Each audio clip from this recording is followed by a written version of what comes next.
Welcome to Beyond Origins, where we discover crazy facts. Picture a bee in your head. For most of us, that means a fuzzy insect wearing a familiar uniform of yellow and black stripes. We also expect them to gather food in a specific way, bumbling around a flower until pollen brushes off onto their legs as the insect rests on the petals. Because these standard pollinators are so ubiquitous, it is easy to assume that nature is uniform and that we have already figured out exactly how these insects operate. But the harsh, sun-baked expanses of the Australian outback produced a different kind of inhabitant. This is the blue-banded bee, a species that swaps the common yellow for bands of iridescent turquoise. These brilliant bands flash in the sunlight during flight, earning the insect a specific nickname, the flying sapphire. This species exists as a reminder that nature often places vivid, jewel-like variations in plain sight, even in the middle of a common garden. While the turquoise bands provide the color, the insect's flight depends on the microanatomy of its wings.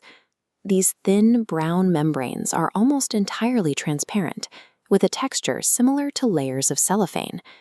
If you look closely at the surface, you can see a complex network of lines that look like they have been engraved into the wing.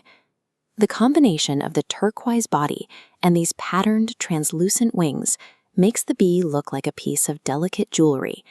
However, this jewelry-like aesthetic is paired with a highly specialized kinetic feeding method.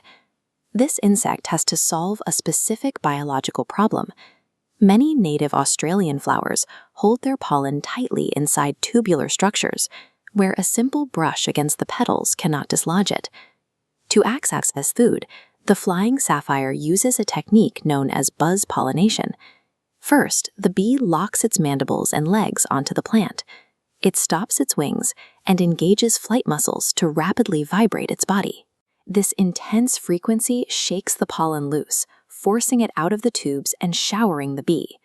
While this produces a massive amount of energy, it is a highly controlled, gentle process that avoids damaging the flower. Through this vibratory technique, the bee functions as a highly tuned mechanical sonic harvester. The blue-banded bee occupies a unique space in the wild, possessing both the beauty of a gemstone and the functional design of a specialized machine. It highlights the complex mechanical interactions that occur constantly across wildlands and local gardens. The true marvel of this insect is its ability to turn sound and vibration into survival. Thanks for watching. If you liked the video, then please subscribe and press the bell icon so you don't miss any updates.